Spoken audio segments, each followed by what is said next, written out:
My name is Mantyla, my wife Valerie. We've been partners with KCM for about 5 years. So I do pastor a church in northwestern Ontario. It was actually a Sunday, and I finished preaching in our church, and I was preparing to leave to another community, which was 3.5 hours north of where we lived, to go to my secular job. We prayed together, and I headed out the door. And as I was driving down the road, just over 2 hours, a moose hit my vehicle and stumbled to hit the side of the vehicle, into the windshield, into the car, crushing the roof on top of me.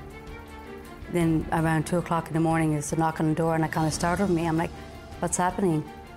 So I went to the door and I seen the police, and then they told me, they said, can we stay so you can, like, they want to support me, like, be there for me when I call the doctor. I said, that's okay. I'm going to call my family, call the prayer lines, and call the ladies from the church, start praying, because we need prayer. So when you woke up now in the hospital 2 days later, what condition were you in? My head was split open. They ended up putting 18 staples in my head. My 4 vertebrae in my neck were broken, and then my wrist was also broken in the accident. The doctors, they kept saying that this is a miracle, you should be dead. They kept looking at me like there's no way you should be alive.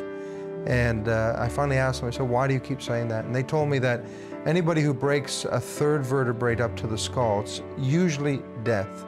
And if they happen to survive, they are quadriplegic.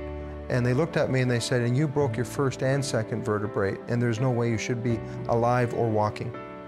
And I just began, right in the hospital, I just began to say, thank you, Lord, that my bones are working together for good. My family's working together for good. My finances are working together for good, because I love you, and I am doing what you've called me to do. As a direct answer to the prayers of his children, Mikhail Mantyla was released from the hospital just 2.5 weeks after the accident, on Christmas Eve. The healing in his body was progressive, with lingering symptoms that the doctors called permanent. But Mikhail and Valerie did not accept that report. I ordered the Wellness and Healing workbook, the 10-day workbook from Kenneth and Gloria Copeland. Yeah. And we started digging into that, and day and night.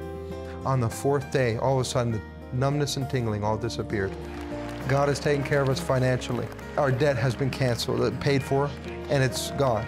As I'm joined to this ministry, it's a great partnership, and I am refreshed with everything that this union brings, and more.